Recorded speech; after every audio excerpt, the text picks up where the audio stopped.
Protection आणि life insurance adviser म्हणून काम बघतायत. 500हून अधिक फॅमिलीसाठी त्यांनी फायनान्शियल सिक्युरिटी करून दिले आहेत. ते child education, marriage planning, retirement planning, life time income, wealth protection and legacy प्लॅनिंगमध्ये एक्सपर्ट आहेत. त्याबद्दल आपण त्यांच्याकडून अधिक माहिती घेऊच या. त्यांना LIC आयकॉन 2021 हा एक अवॉर्डही मिळालेला आहे. रेडिओ विश्वास फीचर स्पीकर म्हणून त्यांना बोलवलं गेलेलं आहे. असे आपले मितभाषी असे मितेश छाजेड यांच्याकडून आपण अधिक माहिती घेऊया. सर, मी तुम्हाला रिक्वेस्ट करते, तुम्ही तुमचं प्रेझेंटेशन द्या. Miss Chajed and representing Jain Financial and Investment Consultancy. Now, why life insurance?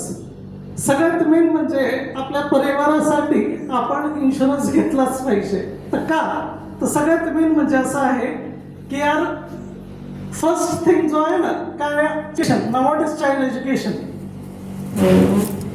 जर इन केस जर बेस्टमध्ये बेस्ट आपण प्लॅन करतो, यार मुलाचं शिक्षण वगैरे मला चांगलं करायचं आहे, चांगली युनिव्हर्सिटी पाहिजे आहे, मुलासाठी आपण प्लॅन करतो, यार पापा कहते हैं बड़ा नाम करेगा, बेटा हमारा ऐसा काम करेगा. आपण भरपूर म्हणजे प्रयत्न करत असतो की यार माझा मुलगा फार मस्त काम करेल. पण सगळ्यात मेन म्हणजे तुम्ही त्याच्यासाठी योग्य ती फायनान्शियल प्रोव्हिजन केली आहे का.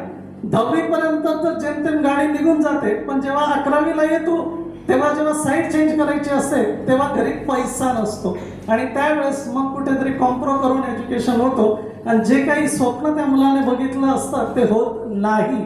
म्हणून एकच पहिली इच्छा आहे का मुलाला चांगलं एज्युकेशन देण्यासाठी पहिलं त्याचं प्रोव्हिजन करा. सेकंड, सगळ्यात मेन आपला जो गोल आहे चाइल्ड मॅरेज. आजही भारतामध्ये फार जास्त पैसा कंपल्सरी कशावर खर्च केला जातो, तर लग्नावर खर्च केला जातो.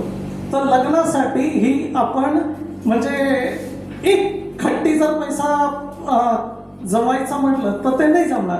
पण टप्प्याटप्प्यात जसंच मुलीचं आता जन्म झाला त्यावेळेस पासून आपण थोडी थोडी प्रोव्हिजन केली तर एक बेस्ट लेवलला तिचा आपण प्लॅन मस्त करू शकतो. थर्ड आहे रिटायरमेंट प्लॅनिंग. रिटायरमेंट म्हणजे काय, तर पुष्पा झुकेगा नाही साला. म्हणजे काय, तर कोणापुढेही आपल्याला हात पसरवण्याची आपली म्हणजे गत नाही व्हायला पाहिजे.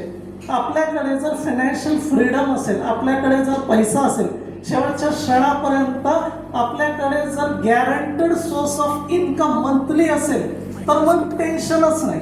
म्हणजे सगळ्यात म्हणजे पहिलं काय, तर चाइल्ड एज्युकेशन, चाइल्ड मॅरेज आणि रिटायरमेंट प्लॅनिंग या तिन्यांसाठी एक कवच म्हणून लाईफ इन्शुरन्स कामाला येतो. आता 5 वर्षापूर्वी म्हणजे कोविडच्या दरम्यान एक म्हणजे वडील वारले. आता वडील वारले तेव्हा तो मुलगा जो आहे हार्डली म्हणजे 12 वर्षाचा होता. 5 वर्ष झालेले आहे.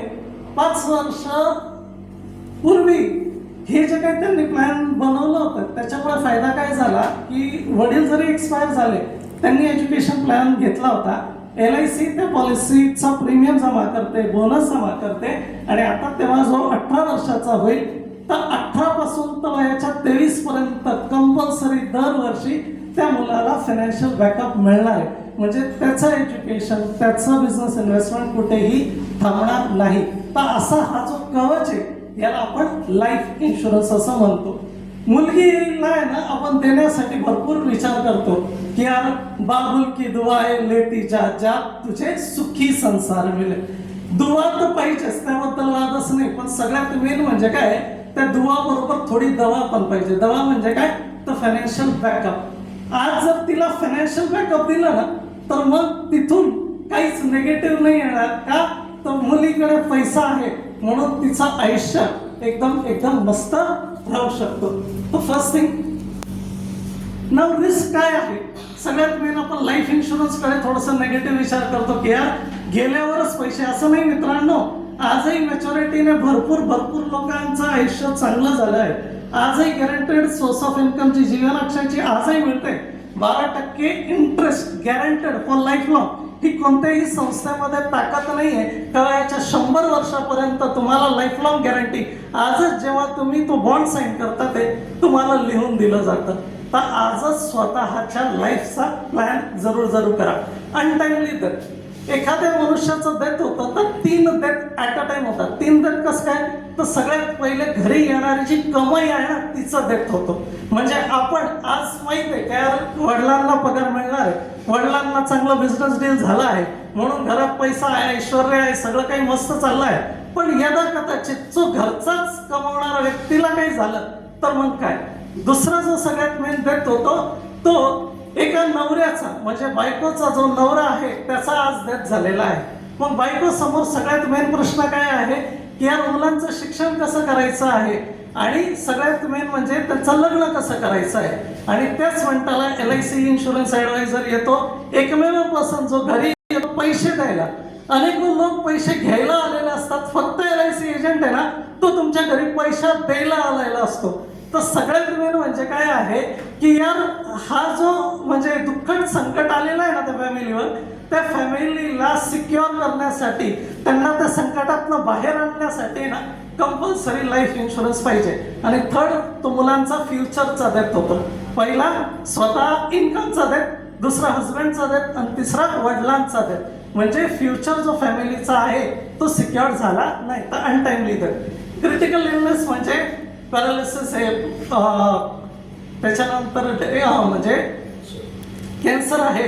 आणि सगळ्यात मेन म्हणजे काय आहे का ट्युमर वगैरे याच्यामुळे भरपूर या म्हणजे तुम्हाला खर्च लागू शकतो, त्याची प्रोव्हिजन करा. महागाई जबरदस्त वाढत आहे, महागाईच्या हिशोबाने कंपल्सरी तुम्ही काय केलं पाहिजे, इन्फ्लेशनची प्लॅनिंग केली पाहिजे. लाईफ कव्हर किती पाहिजे तर human life value. Human life value म्हणजे काय तर सगळ्यात मेन म्हणजे की यार तुमच्यावर लायबिलिटीज किती आहे, तुमचा बिझनेसवर लोन किती अवेलेबल आहे आणि त्याच्यानंतर तुमच्या वडिलां म्हणजे मुलांचं शिक्षण वगैरेचं काय प्रोव्हिजन आहे, त्या अनुषंगाने तुम्ही तुमचं ह्युमन लाईफ व्हॅल्यू अनुसार इन्शुरन्स घेतला पाहिजे. केव्हा इन्शुरन्स घेतला पाहिजे तर जेव्हा लग्न होतं. पहिले काय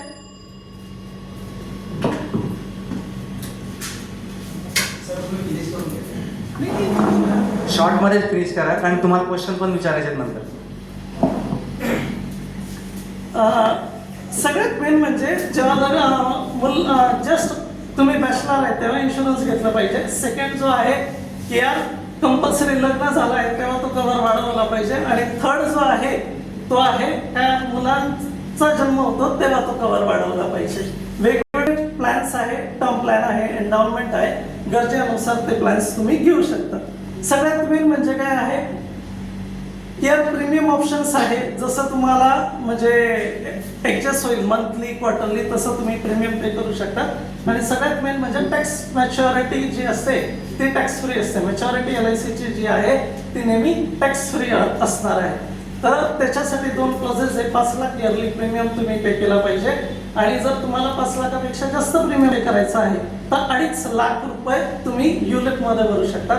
युलिपमध्ये मिळणारा पैसा टॅक्स फ्री आहे. कॉमन मिस्टेक्स भरपूर लोक करतात. थँक्यू.